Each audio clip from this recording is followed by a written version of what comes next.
Jai Jinendra, Namaste and welcome to my channel. Today we are going to solve the 105th question of the problem solving series and the 15th question of the topic trees. The difficulty level for this question is medium and this question has been asked in Microsoft, Amazon, PayPal, Adobe, Intuit, Apple and many other companies.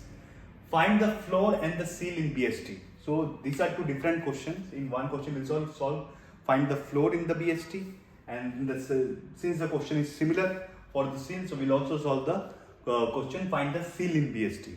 So what are floor and ceil here? So for floor in BST, we are given the tree root node, okay, and we have to find and we are also given a number x. So we have to find a number in the BST, the greatest number in the BST, which is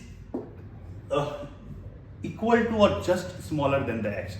But the number has to be the greatest value in the BST. For example, here you can see x is given as 11. So we can see that we don't have 11 here. But what is the greatest number in the BST which is close to 11? That is 9. So 9 would be our answer, right? If this was 10, then 10 would have been answer. If 11 would have been answer. But not greater than, just close, the greatest number in BST which is just smaller than 11, right? So we take the floor like this, right? If you do math, like in mathematics we have this operation. So we have absolute value which gives the absolute value 5.3 is 5. So 5.3 is 5.3. So here this floor would be this value, right? Which is the integer value which is closer to just small than the actual number or equal to this actual number. So this would be 9. Here in this case, what would be the ceil? We are given 17. So we go here, since it's a BST, 7 is actually smaller than 17. So we want to get the number which is close to 17. So if we go to the left, it would be more smaller to 17. So we should go to the right. Now when we go to the right, we see, okay, 21. 21 is actually greater than 17, right?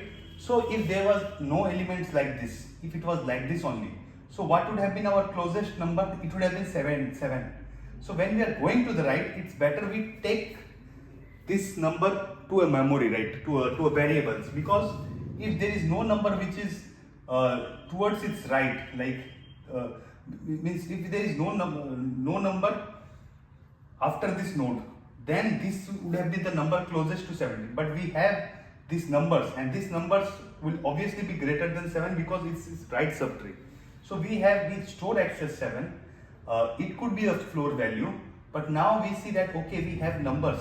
Now 21 is actually greater than 17.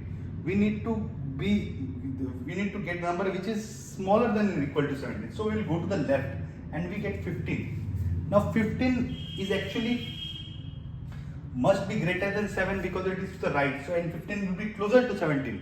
So we'll take this, consider it as floor. So this is the floor value. Now we don't have any other place to go. So what would be the closest number that is equal to 17 and the highest value in the BST, that would be 15. So 15 would be our answer. So I have told just the approach. What is the approach? That when we are traversing this tree to get the greatest number is in BST which is smaller than this number, then when we are going to the right, we should store the number, the root, okay? So that because it could be the closest number to the BST, right?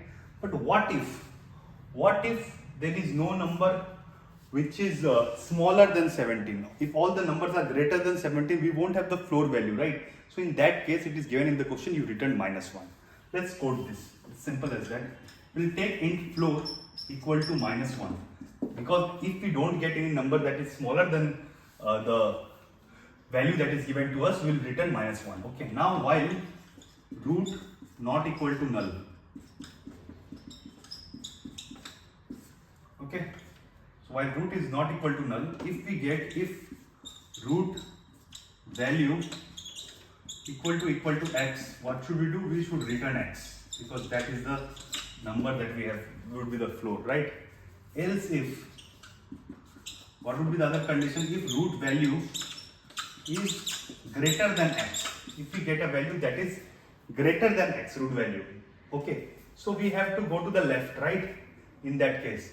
So here in this example we don't have any value, so when we are here in 21, Now 21 is greater than 17, right? So we go to the left. Okay, so what we do, we go to the left, but we want to find the value which is smaller. We need to store the smaller value, right?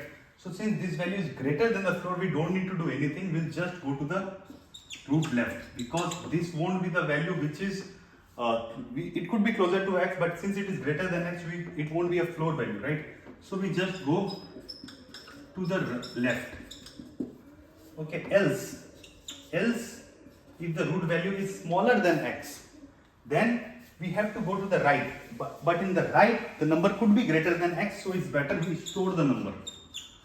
Floor is equal to root value, because root value is smaller than x, and then we can go to the root right. So if we get this condition again, right, that now here when we can get the condition again, and you understand what I mean to say. So for example here, when we are going to when we are at 7 and we get that okay, 7 is actually less than 17, so we go to the right direction, right, root right, but we need to store this 7, right? So we have stored this 7. Now once we have stored this 7 as the floor value, we are here and we see okay, 21 is actually greater than 17. Then what we do, we do go to the left part of it, right? And we need to store this since it is greater. So we are at 15, right? Now here 15 we have, and we don't have anything after that. 15 root is if root value is root left, else root right. Okay. So here while root not equal to null, so root right. Okay. If root value okay greater than smaller and equal. Now 15's next we don't have. Okay, so we have to have the condition that okay, we don't have this next. So if there was any number here, say if there was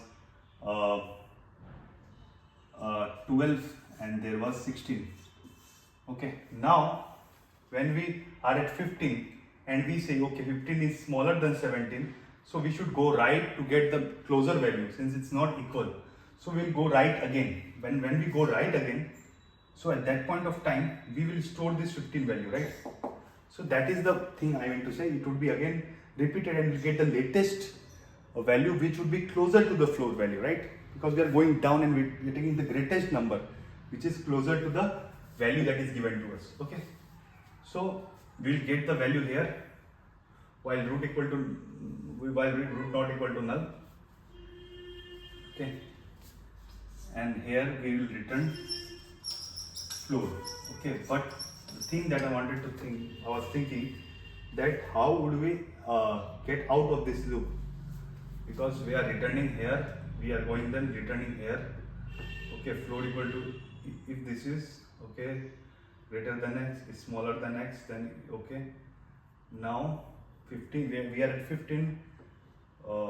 15 is actually okay, yeah, 15 is actually less than 17, right? So 15 is less than 17 if this was not there, right? 15 is less than 17, that's why we'll go to the right part of it, right? And we'll store this 15 value, and since its right is null, so we will exit from this. Okay, yeah, so I think you have understood this. Let me dry run it for this example again. Okay, and assuming we have these values 14, 16. Okay, so what has happened actually, I got a little confused. So 7 is the root and we have the 17 number we have to search. Now 7 is actually less than 17, right? So we will go to the, since 7 is less than 17, it comes under this condition, so we will store this value, floor value, because it could be the number, and we go to the right. Now in the right we see that actually this number is greater than 17, right? So what we do, we go to the left part directly. Still our floor value is 7. Now here we get 15. Okay, now we say that 15 is actually less than 17. So we will store the floor value as 15 and we will go to the right. Now we are at 16. Now we see that 16 is also less than 17. So we will store the floor value as 16 and we will go to the right. Why? Because this is less than 17, right? This condition, and our actual floor value is equal to 16. So now this right is null, so we'll exit out of this loop and we'll return floor which is 16 in this example. Okay. Now you have understood this. What if the question was int Ceil? Then what would have been done? We want the smallest value in BHT, which is actually just greater than or equal to the given value. Okay. So here it's 11. You have 4. So what do you want? You want a greater number, right? So since it is smaller, so you have to go to this side. 7. Now 7 is also smaller than this. We don't want to store smaller number. We want to store greater number. So we go to the 9. So now 9 is also actually smaller than this. And after that, anywhere, so we will go to the right, but we don't have anything in right, and so we couldn't go to the, so we don't have anything in right, so we'll return -1 here. The answer will be -1 for the C. And in this case, we have 17. The answer will be 21, which is just greater than 17, and there is no number which is less than 21 and is greater than 17. So here in this case, our answer will be 21, right? So nothing we need to change. We need to just change this. Let's change the name of the variable. Ceil equal to -1. If root value equal to x, when we have the exact number, then we return the exact number. Otherwise, if root value is greater than x, then what do we want? If the root value is greater than x, if it comes like this, we are at 21 and this value is greater than x. So this could be a value which is just smaller, the smallest value in BHT, which is just greater than x. So we will store this value here. Ceil equal to root val, and then we move to the root left. Else we'll just directly like this. If the value is smaller than the given number, then we just go to the right, okay, and we return C. Okay. The link to the question is given in the description. Please try it yourself and then come to my code walkthrough section. Here is the code walkthrough of the 105th question, floor in BHT in the Geeks for Geeks platform. And there is a separate question, this Ceil. Okay, I'm teaching the same, both the question in the same video. BHT is given, you need to find the Ceil of X. You can see the code. This is the code for, let's look at the code for floor. Okay, as same as what we have discussed. So I'll just directly submit this. Okay, you can check the code. What would be the time complexity? Time complexity would be order of log n, because we are always in the tree. We travel to one of the side. We don't travel one of the subtree. We choose it. In this case, not in every case. Sometimes we need to do level over traversal. Then we have to travel all the nodes. But here we are traveling log n number of nodes. So the time complexity would be order of log n, and the space complexity would be order of 1. Okay, you see all the test case has been passed, and this is for the Ceil. Okay, same thing, just this one got interchanged. Okay, and I'll submit this. The conditions they have given, this one first, I gave greater than x, like here I coded it like this, so this has also passed. See you also in the next video, where I'll be explaining the 106th question of the problem solving series. Jai Jinendra.